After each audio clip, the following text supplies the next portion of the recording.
नमस्कार दोस्तों, आप सबका स्वागत है। जैसा कि आप स्क्रीन पर देख रहे हो, मेरी वीडियो कुछ अलग हटकर। ये क्या अलग है, क्या अलग खासियत है? दोस्तों, आमतौर पर आप लोग हिंदी साहित्य के वीडियो देखते हो और उनमें 4 ऑप्शन दिए होते हैं कि कौन सा सही है, कौन सा गलत है, और आप उनको पढ़ते भी हो, पसंद भी करते हो और तैयारी का आधार भी बनाते हो। लेकिन दोस्तों, मेरे वीडियो हैं वो वन लाइनर क्वेश्चन होते हैं और उनमें एक विशेष खासियत होती है कि वो लगातार एक बाय एक चलते रहते हैं। और इनका जो फायदा है वो क्या है? फायदा ये है दोस्तों, जब आप घर का काम कर रहे हैं, खेत का काम कर रहे हैं, अलसाए से सो रहे हैं, यानी थके हुए हैं, तब आप मोबाइल को पास में रख दो और आराम से चालू कर दो। आप रिलीफ मोड में भी रहेंगे और तैयारी की तैयारी भी हो जाएगी। आंखें फाड़ने की आपको ज्यादा आवश्यकता नहीं है दोस्तों। एक बार आपको प्रश्न याद नहीं हुई तो आप दोबारा उसको रिपीट कर दीजिएगा। दोस्तों, इसी प्रकार के मैंने लगभग 1000 वीडियो बनाए हैं। मैं खुद ये बात महसूस करता हूं कि ज्यादा समय तक मोबाइल को देखने से आंखें हैं वो कमजोर होती हैं। इसलिए मैंने ये तरीका निकाला कि मेरे बंधु काम में लगे हुए होते हैं, जो बहन हैं वो सुबह शाम घर का काम करती रहती हैं, घरेलू काम में व्यस्त रहती हैं, या कहीं जो नौकरी पेशा हैं तो नौकरी में उनको फुर्सत नहीं मिलती है।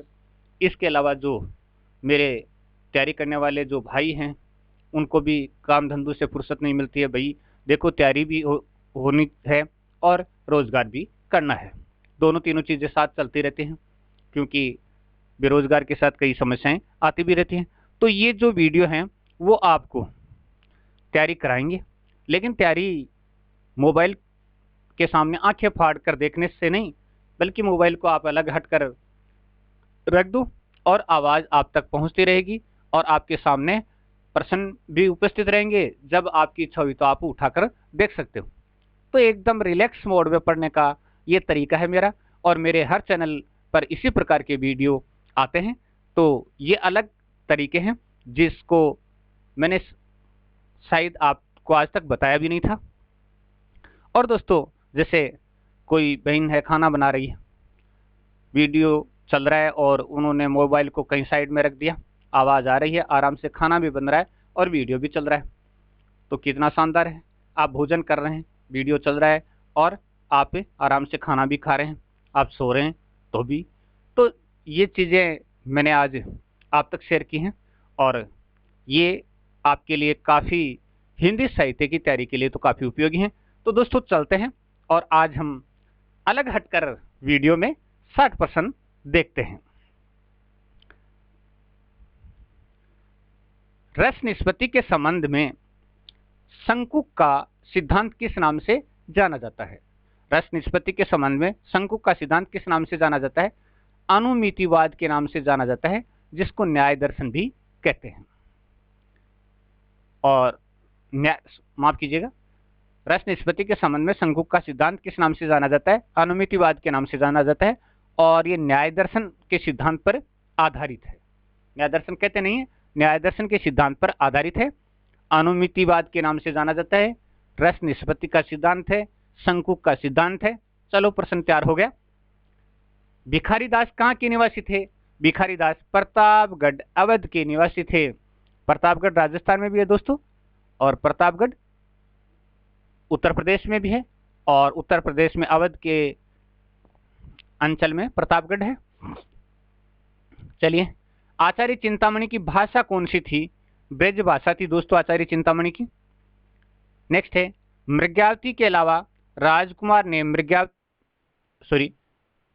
मृग्यावती के राजकुमार ने मृग्यावती के अलावा अन्य किससे विवाह किया था? रुक्मणी से विवाह किया था। रुक्मणी नाम की महिला थी, तो उससे विवाह किया था। तो मृग्यावती के राजकुमार ने मृग्यावती के अलावा अन्य किससे विवाह किया? तो रुक्मणी से विवाह किया था। राजकुमार के हाथी से गिरने के बाद मृत्यु पर उनकी दोनों रानियों ने क्या किया? दोनों रानी यानी मृग्यावती और रुक्मणी दोनों सती हो गई। मधुमालती किसकी रचना है? मंझन की रचना है दोस्तों मधुमालती, और सूफी काव्य है। काव्य प्रकाश, रसमंजरी, छंद विचार, पिंगल। रामायण की रचना किसने की? चिंतामणि त्रिपाठी ने की थी। काव्य प्रकाश, रसमंजरी, छंद विचार, पिंगल। रामायण की रचना, पिंगल और रामायण अलग अलग की रचना चिंतामणि त्रिपाठी ने की। रस निष्पत्ति के संबंध में भट्ट नायक का सिद्धांत किस नाम से जाना जाता है? आपने पढ़ा बहुत है। तो रस निष्पत्ति के संबंध में भट्ट नायक का सिद्धांत किस नाम से जाना जाता है? 4 सिद्धांत है दोस्तों। ये भुक्तिवाद के नाम से जाना जाता है और सांख्य दर्शन पर आधारित है। तो भट्ट नायक का सिद्धांत भुक्तिवाद के नाम से जाना जाता है और सांख्य दर्शन पर आधारित है रस निष्पत्ति के संबंध में। अप्रोक्ष सिद्धांत, अनुभव प्रकाश, आनंद विलास, सिद्धांत सार, सिद्धांत बोध। तो देखिए, अप्रोक्ष सिद्धांत, अनुभव प्रकाश, आनंद विलास, सिद्धांत सार, सिद्धांत बोध, ये जो ग्रंथ हैं, ये ग्रंथ हैं। और इसके साथ है प्रबोध चंद्रोदय नाटक। रचना के रचनाकार का नाम बताइए। महाराज जसवंत सिंह की रचनाएं हैं जिनमें प्रबोध चंद्रोदय नाटक है और बाकी सारे के सारे ग्रंथ हैं इनके। गणानंद रीतिकाल की किस काव्यधारा के कवि थे? रीतिमुक्त काव्यधारा के कवि थे। गणानंद रीतिकाल की किस काव्यधारा के कवि थे? तो रीतिमुक्त काव्यधारा के कवि थे। रस निष्पत्ति के संबंध में अभिनव गुप्त के सिद्धांत को क्या कहा जाता है? अभिव्यक्तिवाद, शैव दर्शन पर आधारित है दोस्तों। तो रस निष्पत्ति के 3 सिद्धांतों के प्रश्न हमने देख लिए। अभिनव गुप्त का सिद्धांत है, उसको अभिव्यक्तिवाद के नाम से जाना जाता है, शैव दर्शन पर आधारित है। और इनमें से एक प्रश्न जरूर पूछा जाता है, चाहे आप किसी भी एग्जाम में शामिल हो रहे हों। गणानंद किसके दरबार में मीर मुंशी पद पर आसीन थे? दिल्ली के बादशाह मोहम्मद शाह रंगीले के दरबार में मीर मुंशी पद पर आसीन थे। गणानंद ने दिल्ली के दरबार में किसके कहने पर अपना संगीत सुनाया था? सुजान के कहने पर अपना संगीत सुनाया था और इसी कारण से उनको दरबार से निष्कासित होना पड़ा था। किसके मना करने पर घनानंद को वैराग्य उत्पन्न हो गया था? किसके मना करने पर घनानंद को वैराग्य उत्पन्न हो गया? सुजान के मना करने पर। यानी सुजान को वो साथ लेकर जाना चाहता था निर्वासित होने के बाद, लेकिन सुजान ने मना कर दिया और घनानंद को वैराग्य उत्पन्न हो गया। घनानंद ने वृंदावन जाकर किस संप्रदाय में दीक्षा ली? निम्बार्क संप्रदाय में दीक्षा ली थी घनानंद ने। अगला प्रश्न है, घनानंद को मुख्यतः कवि माना जाता है श्रृंगार रस का और प्रेम की पीर का कवि कहा जाता है। तो घनानंद को मुख्यतः कवि माना जाता है श्रृंगार रस का और प्रेम की पीर का कवि कहा जाता है। तुलसी कृत शब्द कौन से समास का उदाहरण है? करण तत्पुरुष समास का उदाहरण है। तुलसी द्वारा कृत करण तत्पुरुष समास का उदाहरण है। सुजान सागर, विरह लीला, कोकसार, रस केलीवल्ली, इस्कलता, ब्रजविलास, कृपा कंद, गीता गोकुल। गीता रचना के रचनाकार का नाम बताइए। तो रचना की गोकुल गीता रचना के रचनाकार, तो इसको थोड़ा सा मैं हटा देता हूं, ये 2 बार आ गया। सुजान सागर, विरह लीला, कोकसार, रस केलीवल्ली, इस्कलता, ब्रजविलास, कृपाकंद, गोकुल गीता रचना के रचनाकार का नाम घनानंद है। घनानंद की रचनाएं हैं सारी की सारी। प्रेम की पीर के कवि घनानंद की रचनाएं। चलिए नेक्स्ट, महाराजा जसवंत सिंह की सर्वश्रेष्ठ रचना का नाम बताइए। भाषा भूषण, और इस ग्रंथ पर जयदेव के चंद्रालोक का प्रभाव है। भाषा भूषण ग्रंथ है और इस ग्रंथ पर जयदेव के चंद्रालोक का काफी प्रभाव है और ये प्रश्न काफी परीक्षाओं में पूछा जाता है और मेरे हिसाब से हर परीक्षा में इस प्रश्न की उपस्थिति होती है। गुरु दक्षिणा शब्द में कौन सा समास है? यानी गुरु दक्षिणा शब्द कौन से समास का उदाहरण है? गुरु दक्षिणा, संप्रदान तत्पुरुष का गुरु के लिए दक्षिणा, संप्रदान तत्पुरुष का और गुरु के लिए दक्षिणा। आचार्य देव का जन्म कहां पर हुआ? कुसमरा, इटावा, उत्तर प्रदेश में कान्यकुब्ज ब्राह्मण परिवार में आचार्य देव का जन्म हुआ था। कुसमरा, इटावा, उत्तर प्रदेश में कान्यकुल ब्राह्मण परिवार में देव का जन्म हुआ था। हिंदी रीति ग्रंथों की अखंड परंपरा किससे चली? आचार्य चिंतामणि त्रिपाठी से हिंदी रीति ग्रंथों की अखंड परंपरा का प्रचलन प्रारंभ हुआ था। मधुमालती और मृगावती में दोहे चौपाई का क्या क्रम है? बहुत ही मोस्ट क्वेश्चन है दोस्तों। 5 चौपाइयों के बाद एक दोहा। मधुमालती और मृगावती में दोहे चौपाई का क्या क्रम है? 5 चौपाइयों के बाद एक दोहा। और ये सूफी काव्य हो, चाहे आप किसी भी सूफी काव्य के बारे में जानकारी प्राप्त करें तो ये चीज जरूर देख लें कि उसमें कितनी चौपाइयों के बाद दोहा है या किस प्रकार से है, ये चीजें पूछी जाती हैं। मधुमालती में किसकी कहानी है? कनेसर नगर के राजा सूरजभान के पुत्र मनोहर तथा मधुमालती की कहानी है। कनेसर नगर के राजा सूरजभान के पुत्र मनोहर तथा मधुमालती की कहानी है। आचार्य देव का जन्म कब हुआ? संवत 1730 में आचार्य देव का जन्म हुआ था। आचार्य देव का देहावसान कब हुआ? संवत 1824 में आचार्य देव का देहावसान हुआ था। आचार्य देव के लिखे ग्रंथों की संख्या कितनी मानी जाती है? 72 मानी जाती है। जन्मांत शब्द कौन से समास का उदाहरण है? अपादान तत्पुरुष का, जन्म से अंधा। अपादान तत्पुरुष समास का उदाहरण है जन्म से अंधा। तो कारक और कारक विभक्ति चिन्ह तो याद कर ही लेनी चाहिए अपने को। मधुमालती की माता का क्या नाम था? रूपमंजरी था। मंजन का अर्थ मधुमालती रचना की प्रमुख पात्र है ये। आचार्य चिंतामणि के भाइयों के नाम बताइए। भूषण, मतीराम, जटाशंकर। तो भूषण का परिचय वीररस के कवि के रूप में जानते हैं, मतीराम रीतिकाल के कवि के रूप में जानते हैं, जटाशंकर का बहुत कम परिचय मिलता है। तो आचार्य चिंतामणि के जो भाई हैं भूषण, मतीराम और जटाशंकर। ठाकुर बुंदेलखंडी का परलोक गमन कब हुआ? संवत 1880 के लगभग। संवत 1880 के लगभग परलोक गमन हुआ। यश प्राप्त शब्द कौन से समास का उदाहरण है? कर्म तत्पुरुष का, यश को प्राप्त। कर्म तत्पुरुष समास का और यश को प्राप्त। ठाकुर की रचनाओं का संकलन करके किसने प्रकाशित करवाया? लाला भगवान दीन ने। और ये रचना जो संपादित है उसका नाम है ठाकुर टसक। आप जो ठाकुर टसक नाम पढ़ते हो ना, ये ठाकुर की रचनाओं का संकलन है और लाला भगवान दीन ने उसको ठाकुर टसक के नाम से प्रकाशित करवाया है। ठाकुर बहुत ही सच्ची उमंग के कवि थे, इनमें कृत्रिमता का लेस मात्र भी नहीं था। ये कथन किसका है? ठाकुर बहुत ही सच्ची उमंग के कवि थे, इनमें कृत्रिमता का लेस मात्र भी नहीं था। ये कथन आचार्य रामचंद्र शुक्ल का है। ठाकुर बुंदेलखंडी ने किसके दरबार में राजा के कटु वचन कहने पर म्यान से तलवार को निकाल लिया था? हिम्मत बहादुर के दरबार में। ठाकुर बुंदेलखंडी ने किसके दरबार में राजा के कटु वचन कहने पर म्यान से तलवार को निकाल लिया था? हिम्मत बहादुर के दरबार में निकाल लिया था। हिंदी साहित्य में ठाकुर नाम से कितने कवि हुए हैं?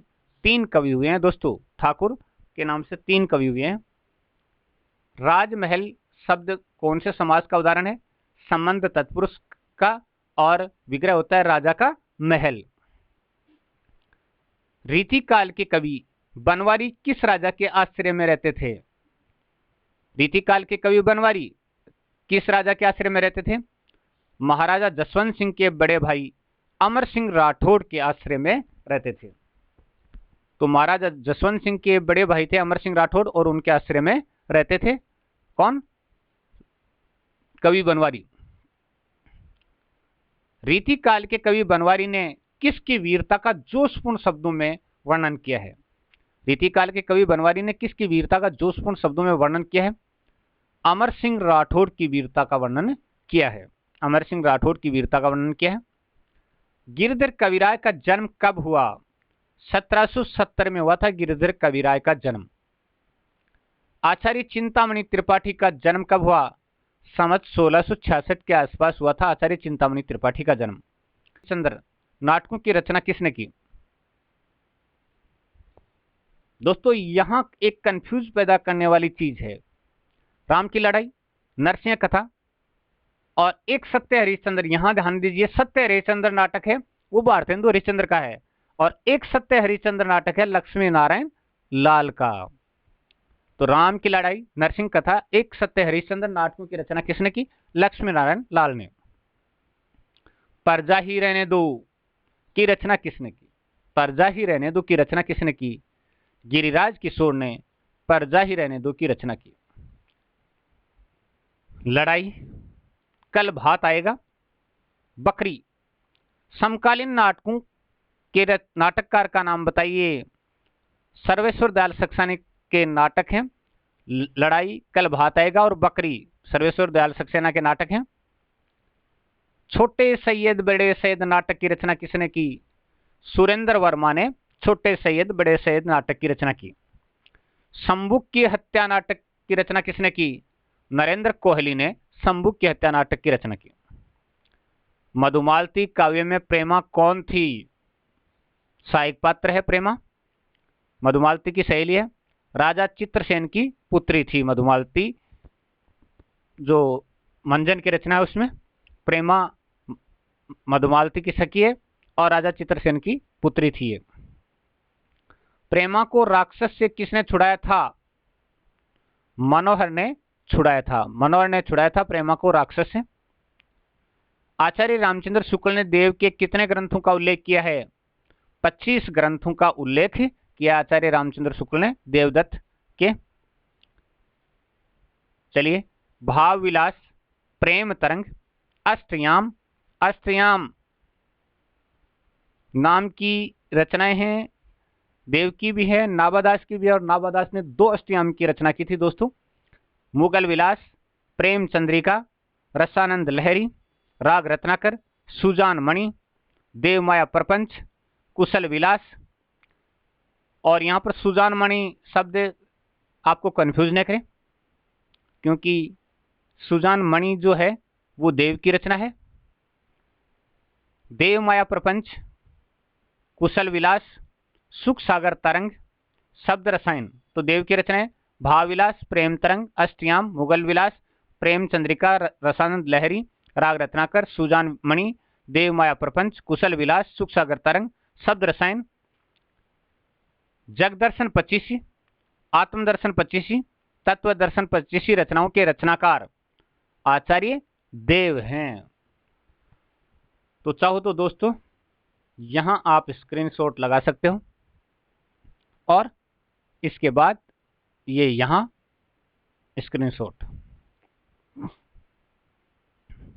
चलिए नेक्स्ट, संस्कृत भाषा में आचार्य देव की श्रृंगार विलासिनी नामक रचना कहां से प्रकाशित हुई? भरतपुर से। ये मोस्ट प्रश्न है दोस्तों। देव की संस्कृत भाषा में रचना है और उसका नाम है श्रृंगार विलासिनी और ये भरतपुर से प्रकाशित हुई थी। मिस्टर अभिमन्यु नाटक के नाटककार का नाम? लक्ष्मी नारायण लाल का नाटक है मिस्टर अभिमन्यु। अब्दुल्ला दीवाना नाटक के नाटककार? लक्ष्मी नारायण लाल का नाटक है अब्दुल्ला दीवाना। मरजीवा नाटक के नाटककार का नाम? मुद्रा राक्षस का नाटक है दोस्तों मरजीवा। तेंदुआ नाटक के नाटककार का नाम? मुद्रा राक्षस का नाटक है तेंदुआ। मधुमालती की माता ने उसको क्या शाप दिया? सांप देखकर पक्षी बना दिया था। कि मधुमालती की माता ने उसको क्या शाप दिया? शाप ये दिया कि उसको शाप देकर पक्षी बना दिया था। पक्षी बनी हुई मधुमालती पर किसकी नजर पड़ी? राजकुमार ताराचंद की नजर पड़ी थी। पक्षी बनी हुई मधुमालती पर किसकी नजर पड़ी? राजकुमार ताराचंद की नजर पड़ी थी। मतीराम का जन्म कब हुआ? संवत 1674 में मतीराम का जन्म हुआ था। मतीराम का देहावसान कब हुआ? संवत 1773 में मतीराम का देहावसान हुआ। जायसी ने मनोहर का नाम क्या बताया है? खंडावत बताया दोस्तों, खंडावत। मंजन करत मधुमालती पढ़ी है तो आपने देखा होगा वहां पर मनोहर नायक है और जायसी ने उसका नाम खंडावत बताया।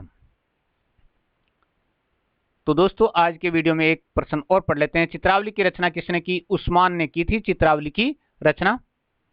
और भूषण किस रस के कवि थे? वीर रस के कवि थे। तो दोस्तों वीडियो को आपने देखा, अगर वीडियो पसंद आया हो तो शेयर कीजिएगा, कमेंट कीजिएगा और साथ ही साथ चैनल को सब्सक्राइब कीजिएगा। और सब्सक्राइब नहीं करें, शेयर भी नहीं करें, लाइक नहीं करें तो आप एक काम तो जरूर कर सकते हैं अपनी तैयारी के लिए।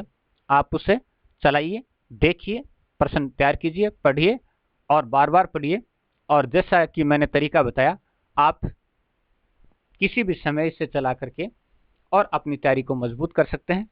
चाहे रास्ते चलते पढ़िए, चाहे घर में काम करते हुए पढ़िए, या फिर आप आराम से आंखें बंद किए हुए रिलैक्स महसूस कर रहे हैं, तब भी आप पढ़ सकते हैं। तो पढ़ने के लिए ये सबसे अच्छी तरकीब मैंने निकाली। कई दिनों तक के मैंने इस पर सोचा और इस चीज़ को आपके सामने प्रस्तुत किया।